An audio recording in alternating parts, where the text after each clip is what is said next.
சரக்கா மரம் விடுவாங்க பாருங்க.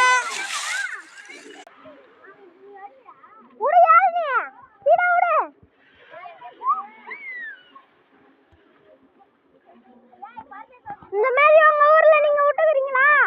பாருங்க அத்தை, இதான் எங்க கோயிலுக்கு வந்துக்கிறோம் பாருங்க. இருங்க நான் போய் சாமி காட்டுறேன் பாருங்க.